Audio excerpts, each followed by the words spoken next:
দাম্পত্য জীবন এমন একটা জায়গা, আমি প্রায় সময় বলি, দাম্পত্য জীবনের শুরুটা হলো, উর্দুতে একটা কবিতা আছে, ইবতেদায়ে ইশক আর ইন্তেহায়ে ইশক বরাবর नहीं होता है। প্রেমের শুরু আর শেষ একরকম হয় না। প্রেমের শুরুতে শুধুমাত্র ফুল দেওয়া নেওয়া হয়, শেষে লাঠিও দেওয়া নেওয়া হয়। ঠিক না বেঠিক? শুরুতে মোহব্বত উতরায়, সমাজ চিনে না, মুরব্বী চিনে না, সমাজ চিনে না, বন্ধু বান্ধব চিনে না, রাগ সব। এখন আমার মনের মানুষের সাথে আমার চ্যাটিং চলতেছে, কিচ্ছু চিনে না, সে ভালোবাসা উতরাইতে থাকে। এরপরে শেষ পর্যায়ে যখন চলে যায়, তখন ওই ফোন নম্বর দেখলে মেজাজটা গরম হয়ে যায়। ঠিক না বেঠিক? ইবতেদায়ে ইশক আর ইন্তেহায়ে ইশক বরাবর नहीं होता है। যারা বিচক্ষণ তারা একটু হিসেব করে পা বাড়ায়। ঠিক একইভাবে বৈবাহিক জীবনে তিনটা ধাপ আছে। কয়টা ধাপ আসে? তিনটা ধাপ আসে। বিবাহের পরপর ভালো হোক আর মন্দ হোক, প্রথম প্রথম নতুন জামাই বউ অনেক মহব্বত আদান প্রদান করে, অনেকটা ইয়ের মতো, সফট ড্রিঙ্কসের মতো। সফট ড্রিঙ্কসের বোতল যখন আপনি মুখটা খোলেন, যেই পরিমাণ ঝাঁজ এবং তেজ থাকে, কিছুক্ষণ পরে আস্তে করে সেটা লেভেলে চলে আসে কি আসে না? বিবাহের পর প্রথম যে মহব্বত থাকে, যে বোঝাপড়া থাকে, যে আকর্ষণ থাকে, এটা আস্তে আস্তে কমে। যখন কমে, বুড়া বুড়ি টোনাটুনির সাথে সম্পর্কটা খুব ভালো থাকে। আপনি আমাদের এই সমাজে জোয়ান জামাই বউ যেরকম মারামারি লেগে থাকে, গন্ডগোল লেগে থাকে, মুরব্বী চাচাদেরকে বুড়া বুড়ি এরকম গন্ডগোল লাগালাগি করে এবং চুলাচুলি করে, এরকম খুব বেশি দেখেন? একেবারেই নাই। ওই মাঝামাঝি পর্যায়ে যা হয় না হয়, শেষের দিকে আবার মহব্বত অনেক হয়। নদীর এপারে কিছুটা শান্ত, ওই পারে কিছুটা শান্ত, মাঝখানে উত্তাল তরঙ্গ। ওই তরঙ্গ দেখে অনেকে ভুল করে এবং তরি ডুবিয়ে দেয়, আর ওই কুল পর্যন্ত যেতে পারে না।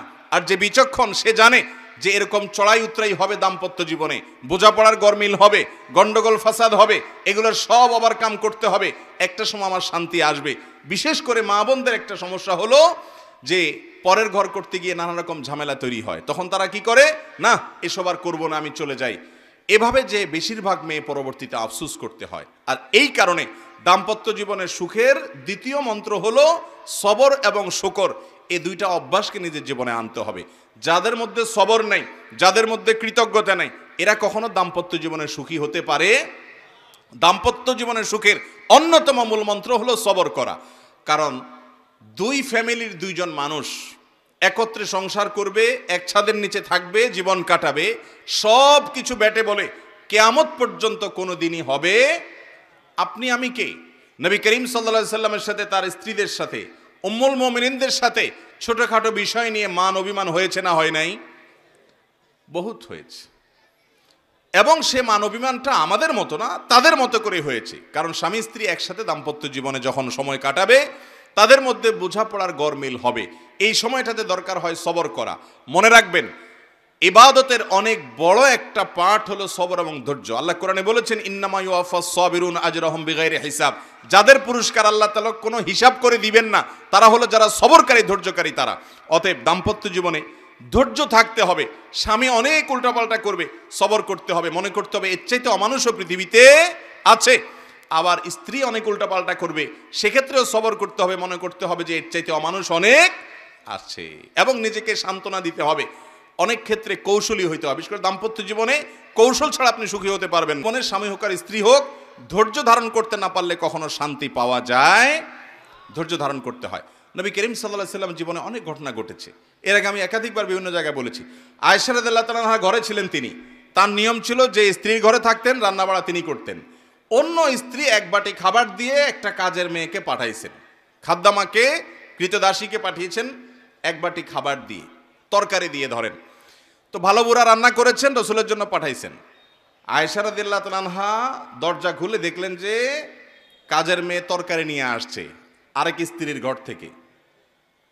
তো এই টাইমে যে কোনো মানুষই, যে কোনো মহিলারই মাথা গরম হওয়ার কথা। আমার বাসায় আজকে উনি থাকবে, আমি যা খাওয়াবো, তুমি আবার ওখান থেকে এক বাটি দিয়ে ভালো হওয়ার চেষ্টা করতেছো। উনি বাটিটা ধরে ছুঁড়ে ফেলে দিলেন। বাটির সব তরকারি তো গেছে গেছে, বাটিও দুই টুকরা হয়ে গেছে। এই দৃশ্য নবী করিম সাল্লাল্লাহু আলাইহি সাল্লাম দেখার পর উনি বাইরে হয়ে আসলেন, যা উঠান থেকে নিজের হাতে সে ভাঙা বাটিটা নিয়ে আসলেন। আনার পর একই শেপের, একই ধরনের আরেকটা বাটি এই ঘরেও ছিল, আসলে তার ঘরে।